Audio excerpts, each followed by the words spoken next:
Divine Mother, Heavenly Father, Friend, Beloved God, Great Masters, Jesus Christ, Babaji Krishna, Sri Lahiri Mahashaya, Swami Shri Yukteswar Ji, Beloved Guru, Paramhansa Yogananda Ji, Saints of all religions, Friend and Guide Swami Kriyananda Ji, we humbly bow at thy feet. Divine Masters, we open our hearts to thy love. Bless us and make us channels for thy infinite love, that we may learn to love. By loving thee, we are your children. Om Shanti, Shanti, Shanti. It's a wonderful subject, and one I think we all really wonder, how can we make love impersonal? It's so hard. It's so hard because attachment is at the heart of it. I want to start by reading from the autobiography of a yogi, and we all are familiar with that page in the autobiography where Yogananda ji leaves the ashram to go to the Himalayas, though his guru Sri Yukteswar Ji, in a gentle way, reminds him that the mountains will not give him God. So Yogananda Ji realizes his folly and comes back to his guru, and he says, "I am here, Guruji." My shamefacedness spoke more eloquently for me. Let us go to the kitchen and find something to eat. Sri Yukteswar's manner was as natural as if hours and not days had separated us. Master, I must have disappointed you by my abrupt departure from my duties here. I thought you might be angry with me. No, of course not. Wrath springs only from thwarted desires. I do not expect anything from others, so their actions cannot be in opposition to wishes of mine. I would not use you for my own ends. I am happy only in your true happiness. And Yogananda ji responds, Sir, one hears of divine love in a vague way, but for the first time, I am having a concrete example in your angelic self. In the world, even a father does not easily forgive his son if he leaves his parents' business without warning. But you show not the slightest vexation, though you must have been put to great inconvenience by the many unfinished tasks I left behind. It's a beautiful story that reminds us of the true nature of love and of the true nature of the power of love that resides within us. But we are conditioned to behave in a certain way, and that is self-preservation. And in every breath, every thought, every ambition, every desire, there is that corrupting, selfish motive at the heart of it. No matter how hard we try, to convince ourselves, no, I'm, not thinking of myself here. Yet at the heart of it, you will see, even subconsciously, that sense of I, which so dominates our consciousness, is present. And when do we realize it? As Sri Yukteswarji said, when a deep-seated desire is thwarted and anger wells up in us, or disappointment, or frustration, or sadness, any of those negative emotions that attend to thwarted desire, then we realize, there is still, my love is still conditional. And that is why the Guru asks two things of the disciple: unconditional love, unconditional obedience. Without making our love unconditional, it is hard for the Guru, even for the Guru, to be able to draw the best for us into our lives, because often the best is not as we see it. The best may contain with it, it contains within it the seed to inner freedom, but the first step to experiencing that inner freedom may often be suffering, and that suffering comes to cleanse us of some attachment. It comes to make us more self-aware. Self in the sense of soul-aware is a better word. It comes to make us soul-aware. So these are some of the beautiful qualities that attend to making love impersonal. It is possible. And the highest friendship and the highest love that is shared is from the Guru to the disciple. And the Guru, in asking for unconditional love from the disciple, is also helping the disciple to open the source, open his consciousness to the source of true love, that is divine love. And Sri Yukteswarji's response to Master, he was not disappointed, he was not disturbed. He simply very naturally said, "Come, let's find something to eat." And but where does that inner freedom to be so natural without being affected by waves of, selfish desires? How can we touch that space in our consciousness? Practice, practice, practice in different ways. One is meditation, the practice of meditation every day. Every day when we sit in meditation and we dip ourselves in spirit, what are we doing? We are loosening the grip of the ego on ourselves. We are opening ourselves to the source of the true love that we inherit from our heavenly parent, and that is divine love. And then, of course, meditation being the highest activity, what do we do in the cold light of day? As Sister Gyanamata put, we need to put principles into practice. So we will look at what are some of these principles that we want to put into practice. One, as the story makes it very clear, practice learning to give, learning to love without expectation.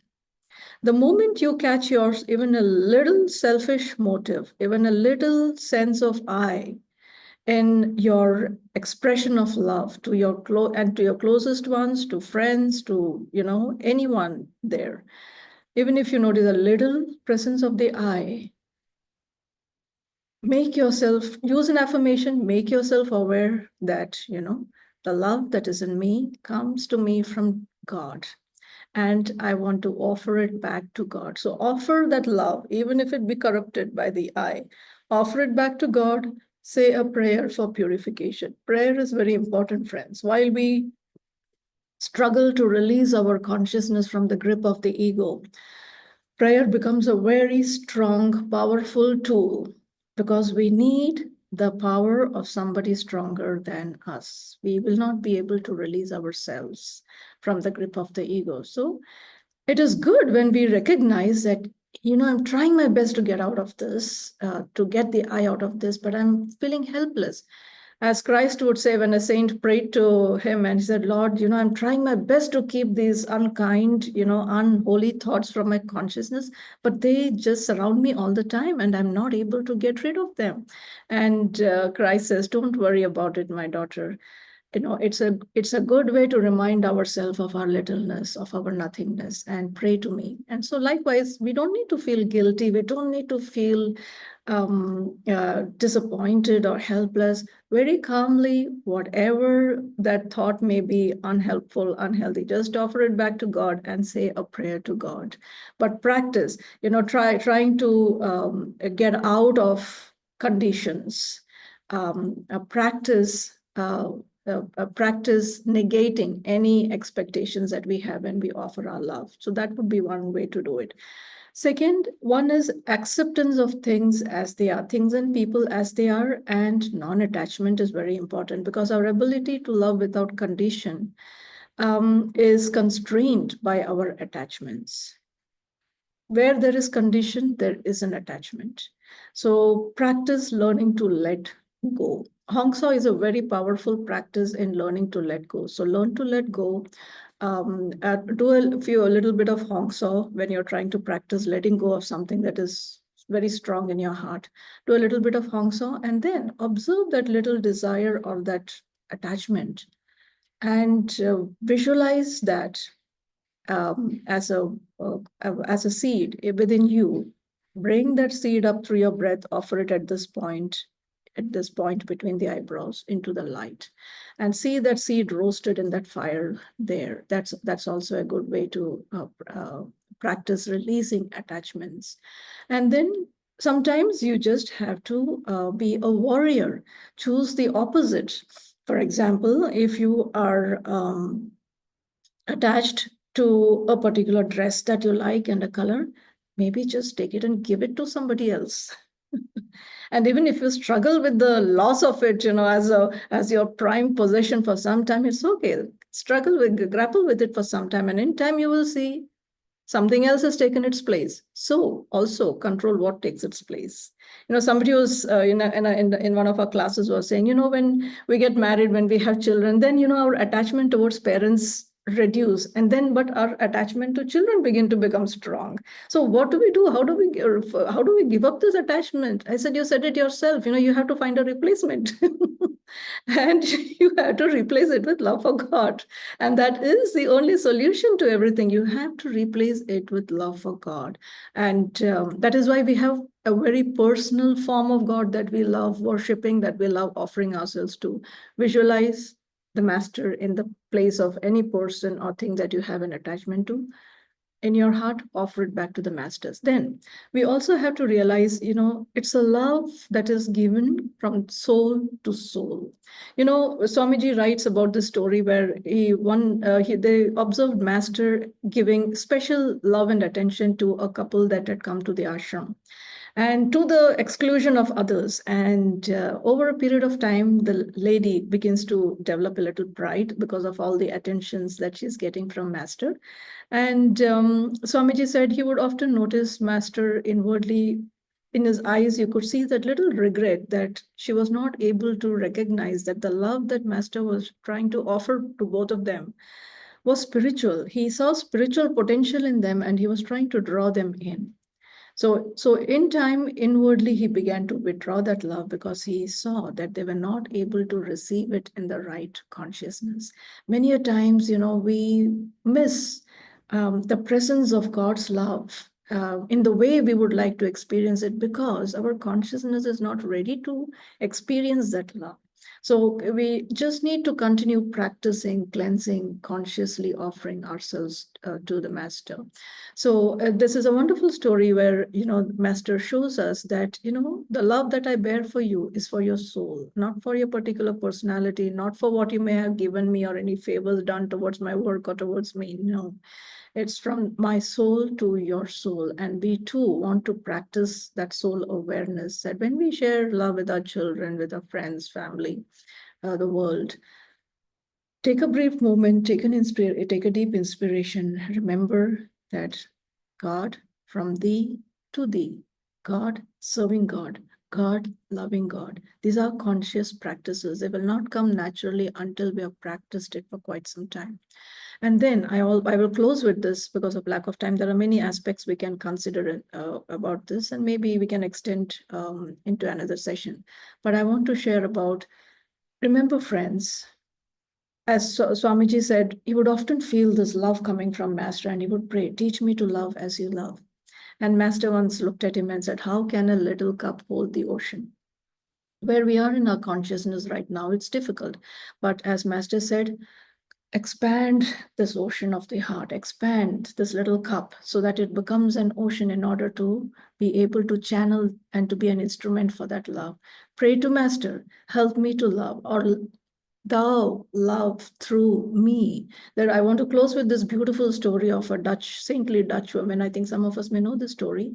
She, her elder sister, and her father, they were Christians, and during the Holocaust, they helped Jews by helping them escape from Nazi territories, from Nazi occupied territories. And somebody informed on them, and in time they were caught. And the father expired. She and her sister were taken to the concentration camp. They were cruelly treated. Her sister too died in time, and she was eventually freed. And after she was out of the camp, she spent her life traveling around the world, talking about how to love and how to practice forgiveness, and so on. And one day, after one of her lectures, an elderly gentleman came up to her, and she immediately recognized him as one of the guards at the concentration camp that was also responsible for cruelly treating her family. And he held out his hand to her because he had, in the course of the years, recognized that what he had done was evil, was wrong, and he had come to ask her forgiveness. And as he held out his hand, she found that she was just incapable, no matter how much she spoke about forgiveness. In that moment was a test that she found herself hard to overcome. Her hand simply wouldn't lift to hold his. And tears flowed. lot of angry thoughts, vengeful thoughts just rose inside her. And she prayed to Christ to release her from those limiting thoughts and for his love to shine through. And as she prayed, immediately as her hand lifted and she offered his hand to his, and she said, such a blissful wave of love engulfed her. And she knew that this was not her doing. The moment she opened her heart through the prayer, Christ was able to shine his love and make her an instrument of forgiveness for this wonderful soul.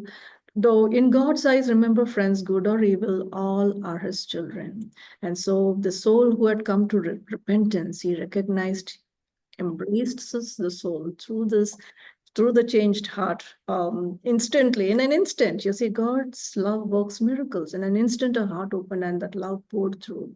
And what does it show? It is not your and my love to create or to channel.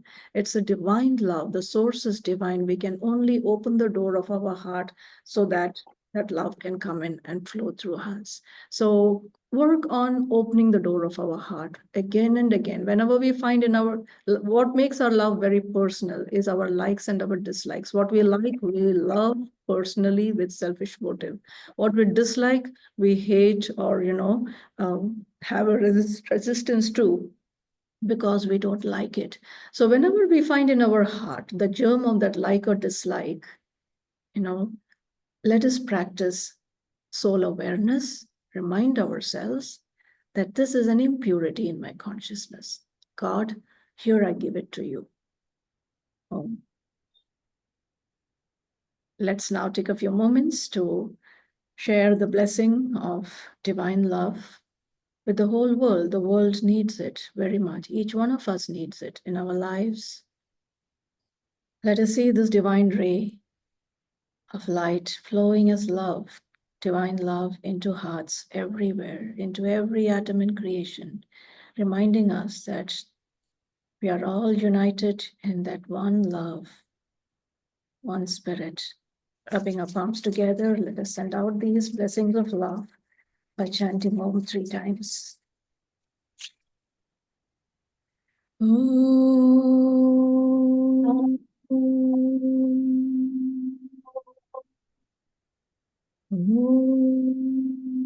Om.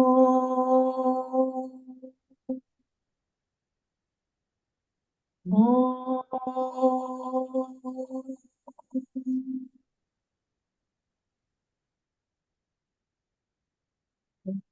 Shanti, Shanti, Shanti. Turn it back.